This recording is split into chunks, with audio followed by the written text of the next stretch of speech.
안녕하세요. LA 아줌마 소피아입니다. 저는 LA에 살고 있는 딸 둘을 둔 40대 후반의 아줌마입니다. 제가 LA 아줌마 블라블라 수다 채널을 한 지가 지금 3월 말이 되면 3월 30일에 첫 비디오가 올라갔었는데 딱 만으로 2년이 됩니다. 그래서 사실 만 2년 동안 이렇게 많은 분들이 제 채널을 구독하고 들어주시는데 제가 요즘에 내가 유튜브를 왜 하는지에 대해서 좀 더 잘해보려고 여러 사람들이 이제 미국에 있는 유튜버들, 그러니까 한국 사람은 한 명도 없고요. 부트캠프라고 이제 돈을 내고 서로 연구하는 그런 거에 들었어요. 참 고생을 사사하고 있죠. 그래서 숙제도 있고 그걸 하면서 되게 지금 많이 배우고 혼자 스스로 정리를 하고 그러고 있습니다. 제가 유튜브를 하는 이유는 워낙 남한테 뭔가 이렇게 내가 갖고 있는 거를 조건 없이 나눠주는 거를 좋아해서 그게 이제 뭐 물건이라기보다는 정보, 내가 아는 것들. 그래서 그런 거를 좀 이렇게 쉐어하는 거, 공유하는 걸 좋아하다 보니까 이제 마이탑띵스 채널에는 내가 좋아하는 화장품에 대해서 내가 좀 알게 된 것들을 여러분들하고 공유하는 채널이고요. 그리고 이 LA 아줌마 블라블라 수다 채널은 여러분들이 제가 화장하면서 우리 할아버지가 내가 아들이 아니어서 이름을 안 지어줬어요 이런 얘기를 그냥 화장하다가 했는데 여러분들이 그런 블라블라가 더 좋다고 하셔서 제가 따로 채널을 만들었고요.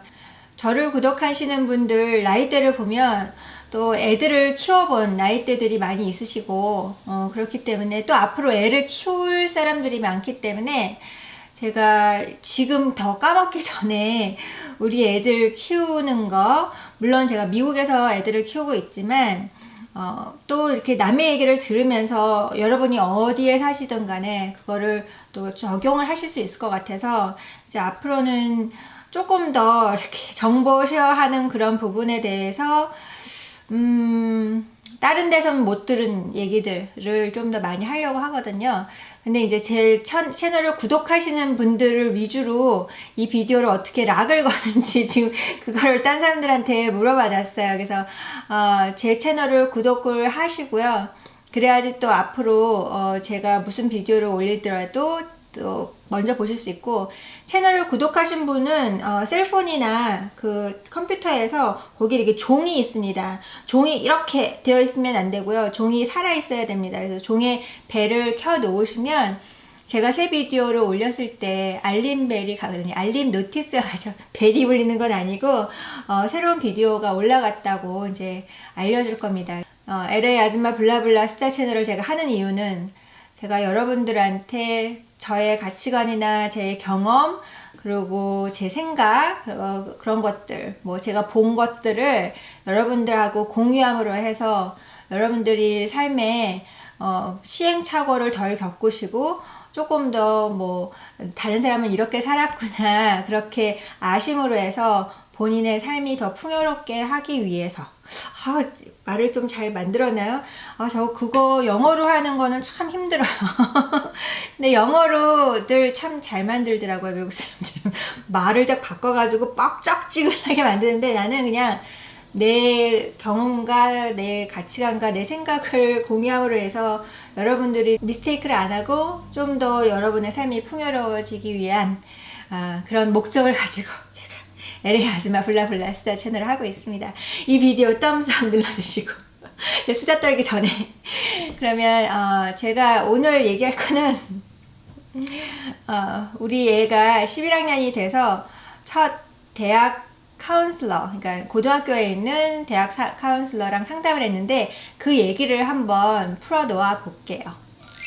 저희 큰애 같은 경우에는 제가 뭐를 알겠어요. 사실 미국에서 대학을 나온 사람도 마찬가지예요. 미국 사람도 마찬가지, 백인들도 마찬가지고 자기네가 옛날에 대학을 들어갔을 때 환경과 지금은 다르기 때문에 다들 대학교를 어떻게 준비를 해야 되고 뭐 이런 거에 대해서 자신 있어 하는 사람은 많지 않습니다. 그러니까 많지 않은 게 아니라 거의 다 자기가 잘 모른다고 생각을 해요.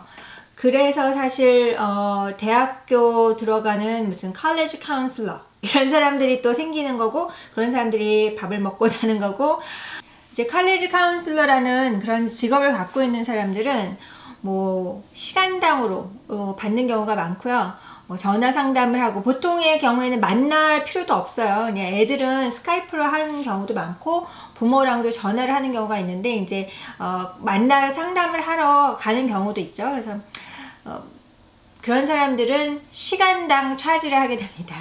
그래서 뭐 한 번 상담할 때 100불, 만약에 200불 이렇게 하더라도 이게 이제 계속 메타기가 올라가면 결국 적어도 한 3,000불, 5,000불 정도는 들어야지, 적어도가. 그게 이제 한 11학년에서 12학년에 단기간에 집중적으로 상담을 했을 때 그렇다고 하더라고요. 그렇고, 이제 저희 큰애 같은 경우에는 칼레지 카운슬링 하는 그런 컴퍼니에 등록을 해서 조직적으로 관리해주는 데가 이제 LA에 있는데, 제가 뭐 굳이 거기를 광고하고 싶은 생각은 없지만, 또 제가 그 업체를 숨길 이유도 없고, 우리 애슐리의 경우에는 사실 뭐 본전을 뽑았다고 생각을 하기 때문에 말씀을 드리자면 Admission Masters라는 데를 다녔습니다.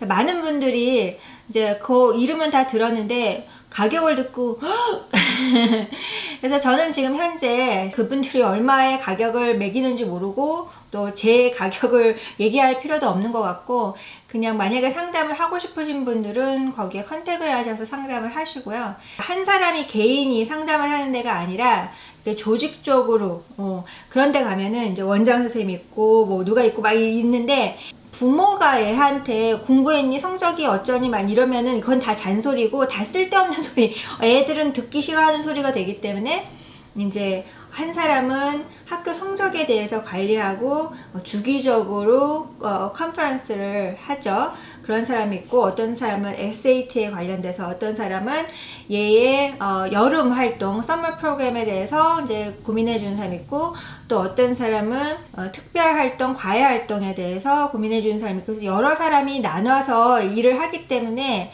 좀 더 조직적으로 관리를 받을 수 있죠. 저 같은 경우에는 대학을 미국에서 나온 것도 아니고, 그렇다고 해서 그렇게 막 아는 사람이 많은 것도 아니고, 이게 아는 사람이 미국 사람들 많이 알아도 그 사람들도 사실 서로 다 모르니까, 그래서 뭐 일일이 다 물어볼 수도 없고, 뭐 한국 사람을 많이 안다고 해도 또 아시잖아요. 한국 사람들끼리 공개하는 정도의 그런 정보가 있고, A부터 Z까지 다 가르쳐 주지 않거든요.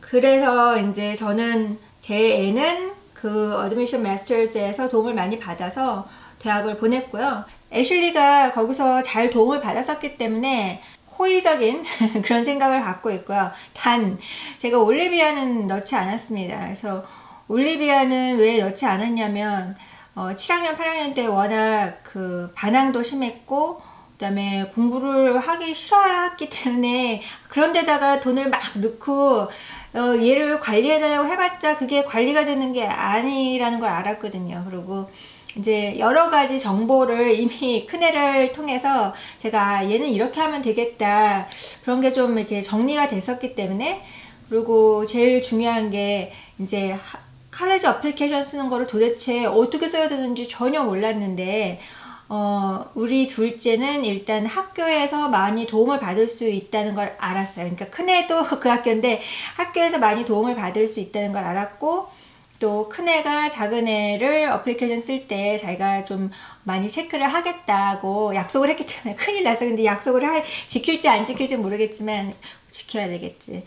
그래서 일단은 이제 작은애는 안 하고 여태까지 왔고요. 어떤 분들은 우리 애가 지금 아무 준비도 안 했는데 여름엔 뭐 해야 돼요? 이렇게 물어보시면 저는 그런 거는 대답을 안 합니다. 그거를 무슨 내가 칼리지 카운슬러도 아니고 뜬금 모르는 분이 그냥 나한테 우리 애 여름은 어떻게 해야 될까요? 어디서 알아봐야 될까? 물론 굉장히 답답하죠. 내 엄마가 모르는 사람이라서. 근데 제가 그런 거를 많이 도와봤는데 그건 아닌 것 같아. 그런 식으로 도움을 드릴 수는 없고요. 그거는 이제 본인이, 애가 보통의 경우에는 애가 잘 자기의 성향을 찾아야 되고, 부모는 어떤 큰 그림을 갖고 가시는 게 이제 맞을 것 같아요. 올리비아가 이제 고등학교가 9, 10, 11, 12 이렇게 4년을 다니죠. 고등학교를. 대학교 들어가는 거에 대해서 부모들이 질문이 있거나 그런데 물어볼 수 있는 창이 따로 답답할 수 있으니까 아침 세션하고 저녁 세션은 1년에 한 4번 정도 돌렸나? 그래가지고 그냥 거기 가면 9학년 엄마, 10학년 엄마, 11학년, 12 보통에 이제 12학년 엄마 오지도 않고 11학년도 거의 안 와요. 근데 이제 진짜 잘 모르겠는데 마음이 답답한 사람들, 외국 사람들도 9학년, 10학년 그런 엄마들이 많이 와요. 그래서 이제 칼리지 카운슬러에 저희 애 학교에는 130명에서 140명 정도가 한 학년인데 4명의 칼리지 카운슬러가 있습니다. 그래서 요번에 얘기를 해보니까 한 30몇 명, 40명도 안 가고 한 30명 정도를 나눠 갖게 돼요. 그런 이제 여기는 사립학교이기 때문에 그렇고 이제 공립학교의 경우에는 한 학년에 800명에서 1000명 정도. 그런데 칼리지 카운슬러는 1명에서 2명, 많으면 2명 정도 될 거예요. 그러면 사실 그 칼리지 카운슬러한테 뭔가를 가서 물어보고 뭐 도움을 받고 그런 거는 거의 불가능하다고 봐야 되죠. 그런 사람들이 시간 안에 대학교에 서류 보내주는 거, 나중에 이제 고등학교 서류를 대학교에다가 어플라이 할 때 여기는 대학교를 한 애들이 한 10개 학교를 어플라이를 하잖아요. 어플라이 할 때 이 학교에서는 뭐가 필요하고 뭐 거의 비슷하긴 하지만 학교 성적 증명서랑 그런 것도 있지만 칼리지 카운슬러의 레커멘데이션 추천서가 다 필요하거든요. 근데 추천서가 꼭 좋게 쓰는 추천서가 아니라 굉장히 디테일하게 매트릭스로 되어 있습니다. 그 학생이 그 학교에서 문제를 일으켜서 뭐 예를 들어서 정학을 당했었거나 뭐 이런 거가 있는지를 다 솔직하게 해줘야 되고, 만약에 학교에서 칼리지 카운슬러가 그런 거를 제대로 공개를 안 하거나 그러면 이제 나중에 징계를 받는 것 뿐만 아니라 그 학교 자체가 큰 페널티를 먹죠, 고등학교가.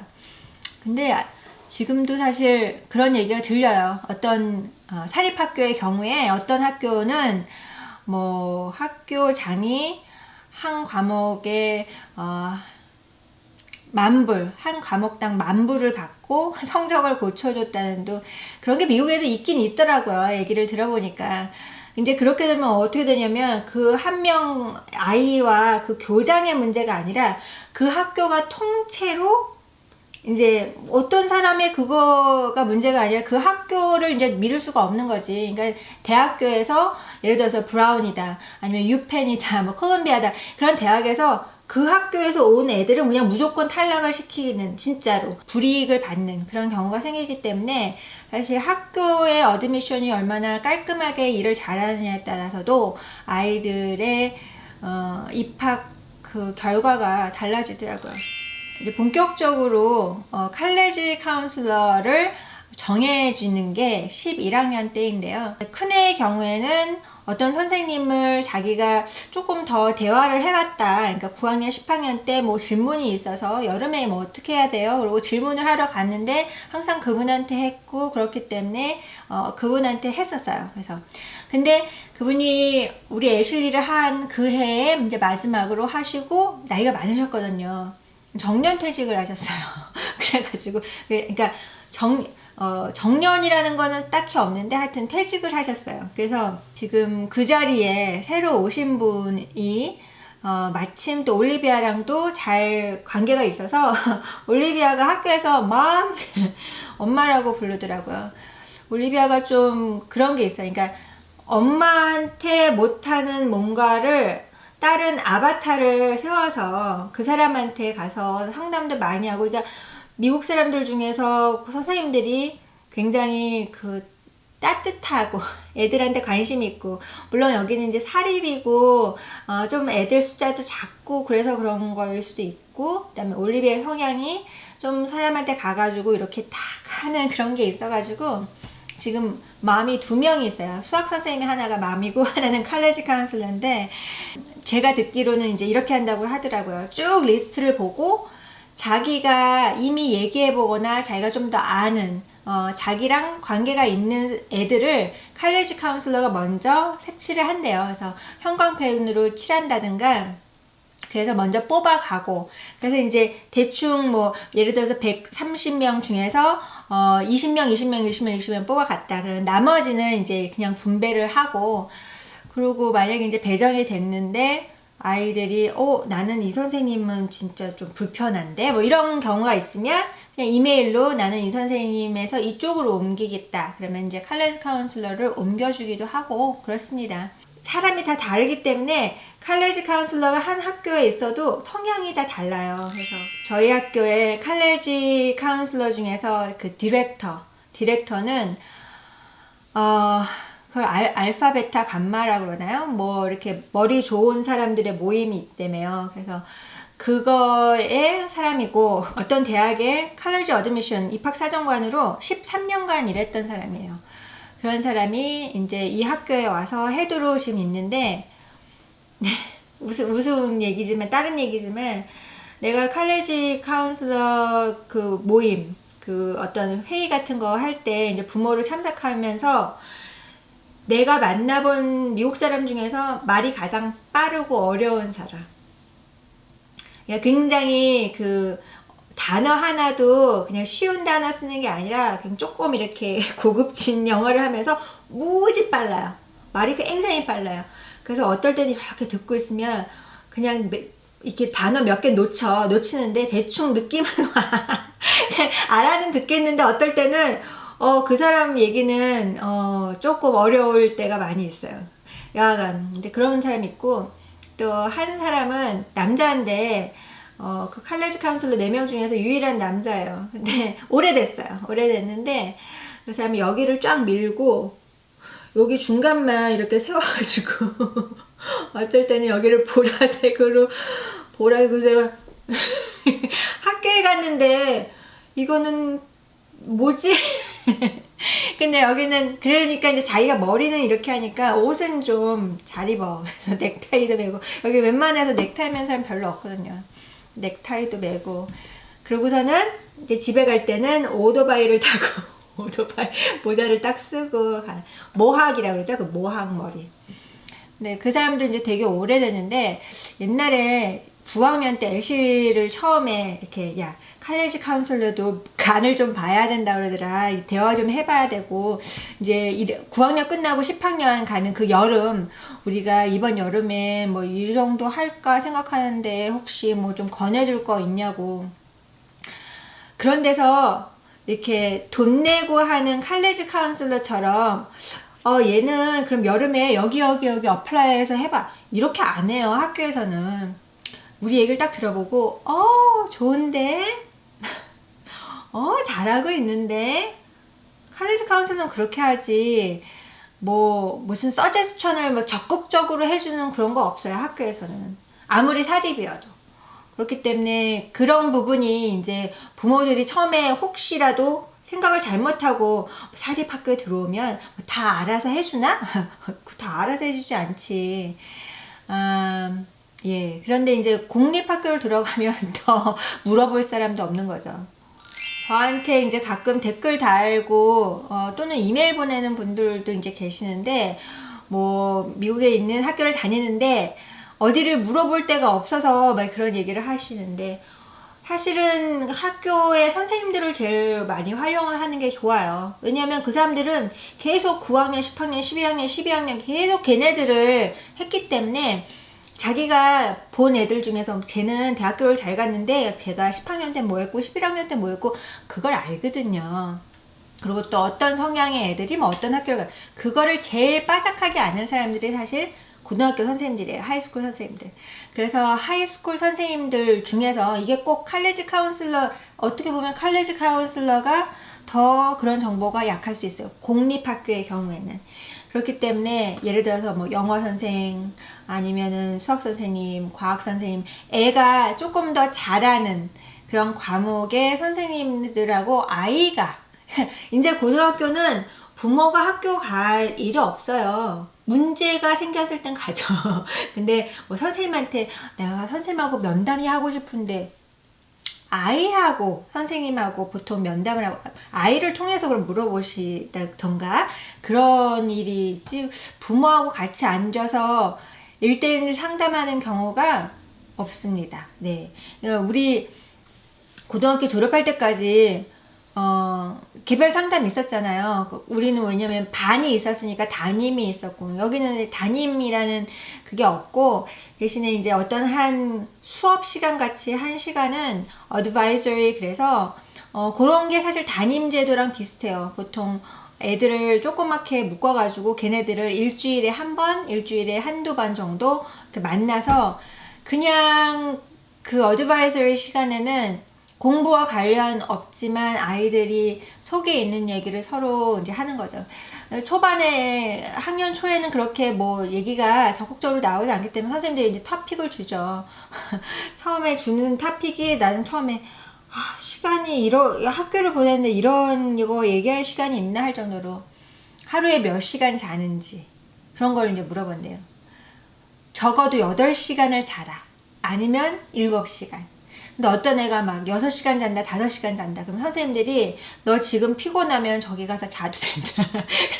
그럴 정도로, 그러니까 잠이 중요하다는 거죠. 그러니까 그렇게 좀 어프로치 하는 게 좀 틀리죠. 들으시는 분들이 아마 느끼실 거예요. 그래서 우리의 학교에서는 이제 그런 게 돌아가는데, 그런 어드바이저리의 선생님들이 이제 나중에 애들하고 좀 더 이렇게 교감을 좀 속에 있는 얘기들을 많이 할 거 아니에요. 11학년, 12학년에는 이제 같은 선생님을 보통 이렇게 쭉 같은 애들이 올라가는데, 그러다 보면 나중에 12학년 때는 그냥 1시간 내내 한 명이 뭔가 얘기를 하면 그거에 감정이 훅 해서 이제 얘네들 벌써 그 감성이 완전히 폭발 직전에 스트레스 레벨이 이만큼 있는 애들인데, 내가 진짜 뭐 아무리 노력을 해도 지금 뭘 할 수가 없고 막 스트레스 받으면 여기서 울고 저기서 울고 저기서 막 울음바다가 돼가지고 그냥 1시간 내내 울다 나온다고 옛날에 애슐리가 그러더라고요. 그래서 일단 학교가 어떠냐에 따라서 조금씩 다르겠지만 사실 제일 중요한 건 아이의 성향입니다. 아이가 선생님들한테 전혀 물어보지 않고 그냥 학교 가서 앉아서 공부만 하고 공부만 하고 오면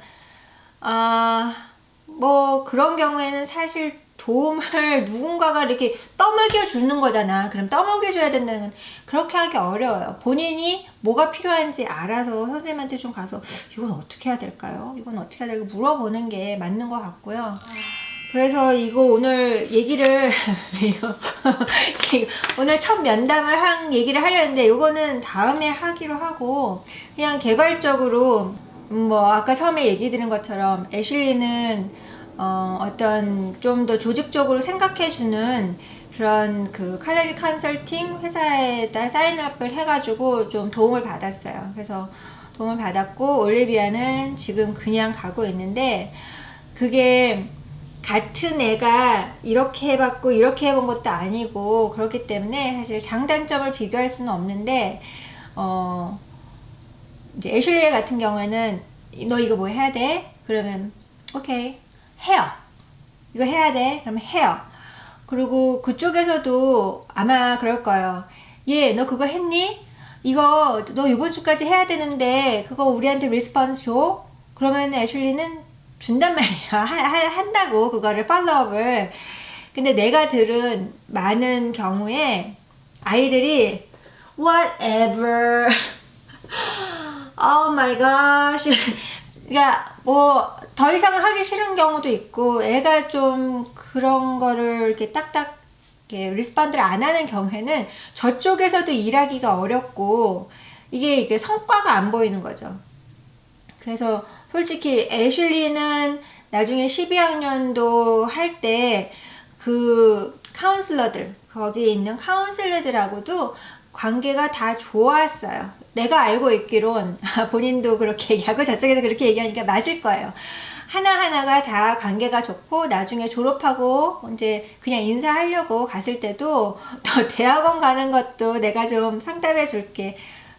돈 따로 낸 거 없지만 그럴 정도로 되게 그러니까 애슐리를 좀 챙기는 그런 게 있었고요. 이제 올리비아의 경우에는 내가 왜 사인업을 안 했냐면, 공부하기 싫은데 공부 어떻게 했냐고 자꾸 물어보고 성적 어떻게 하냐고 자꾸 물어보면 얘가 이제 반응이 가겠어요? 안 갈 거 아니에요. 여러모로 그런 게 되게 뒤처질 것 같아서. 그리고 제일 중요한 거를 내가 깨달은 게 뭐냐면, 아이가 어떤 거에 관심이 제일 많은지를 파악하는 게 미국 고등학교에서 부모가 가진 최대 숙제라고나 할까? 그런 거예요. 왜냐면 저는 애슐리가 너는 나중에 대학교에서 뭘 공부하고 싶니? 어떤 직장을 갖고 싶니? 했을 때 이거 잘 모르겠는데, 그래서 내가 그러면 의사를 한번 해보자.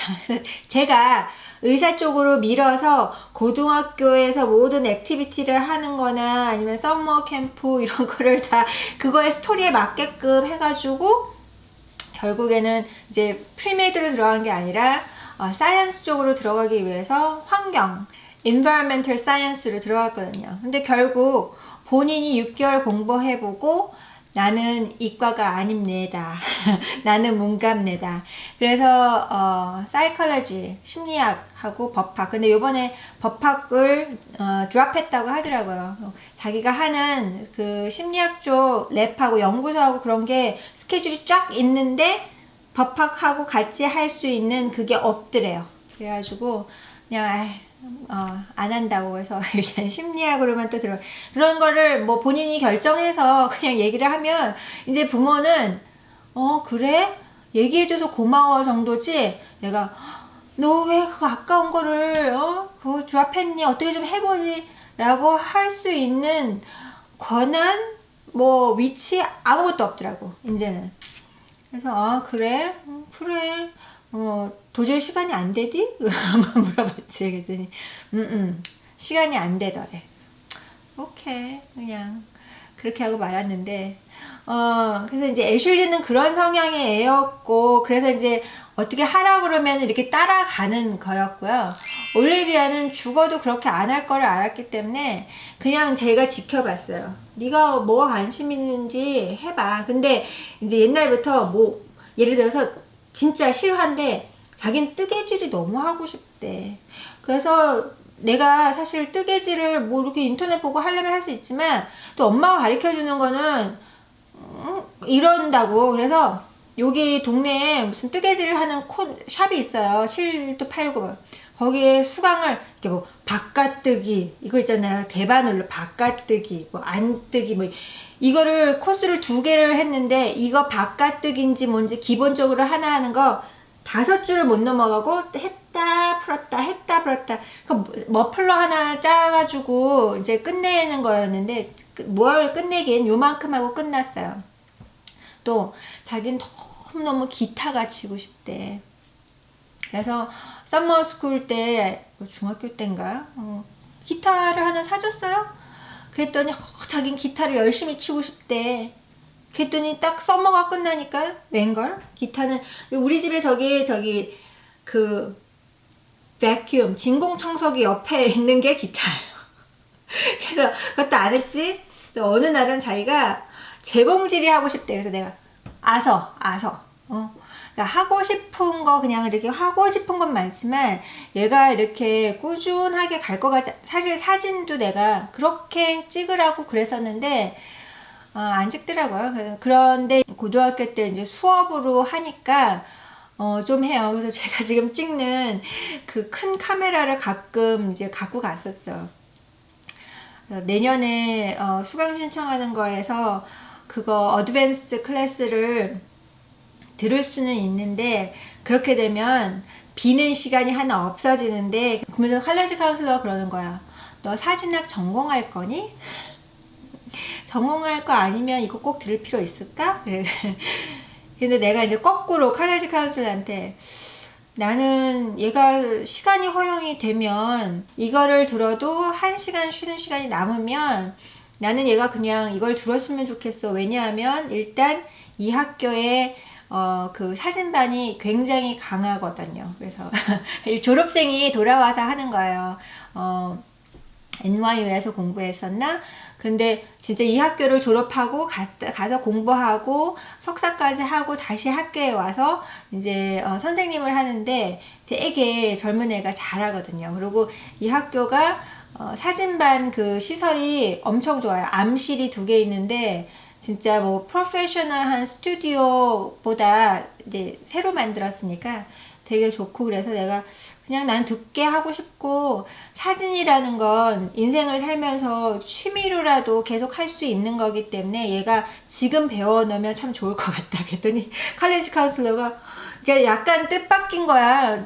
뭐 엄마가 한국 엄마가 뭐 그 사람이 한국 엄마와 미국 엄마의 비교를 할 수 있을 정도의 사람인지는 모르겠지만, 뜻밖의 내가 그냥 나는 얘가 이런 걸 들었으면 좋겠는데, 그러니까 그래서 사실은 다른 학과 수업도 12학년 때 들어야 되는 거에 대해서 선생님하고 이렇게 상담을 하면서 이분 올리비아까지도 나한테 엄마가 내가 그 수업을 안 들어도 되고 다른 거를 들어도 된다고 할지 몰랐다고 할 정도로, 제가 애를 한 둘밖에 안 키워봤지만 둘을 키워오면서 지금 이 상태에서 내가 느낀 거, 또는 얼마 전부터 그렇게 생각했지만 뭐 그래야 된다는 거는 없는 것 같아요. 그냥 애에 맞추는 게 가장 좋은 것 같더라고요. 그래서 오늘은 제가 딱 하려고 했던 그거는 못했지만 되게 중요한 얘기를 뭉뚱그려서 여러분들한테 드렸네요. 고등학교를 미국에서 또는 한국에서 키우고 계신 분들이 좀 도움이 됐으면 좋겠고, 사실 자녀분들이 어려도 미리미리 앞으로 올 날에 대해서 좀 감을 잡으시고 가는 게 좋죠. 사실 저는 누가 얘기해 준 것도 없고, 그렇다고 뭐 내 줄줄이 밑에 동생이 있어가지고 걔네들이 크는 거를 본 것도 아니고, 그래서 앞으로는 이런 얘기를 좀 많이 해보려고 하니까 제 채널을 구독을 하시고요. 또 앞으로 또 어떻게 내가 이 비디오를 잠글지 모르니까 이 제 채널을 구독하시고 이 비디오 라이크 눌러주시고, 제가 댓글을 다 읽고 뭐 댓글을 답을 다 하는 사람인데, 본인 자녀가 초등학교인지 중학교인지 고등학생인지 어떤 뭐 궁금한 게 있는지 아래 댓글에 남겨주시면 제가 일단 바로바로 답을 하는 게 아니라 그거에 대해서 좀 이렇게 토픽이 될 만하면 제가 비디오를 찍도록 하겠습니다. 그러면 다음에 또 뵐게요. 감사합니다.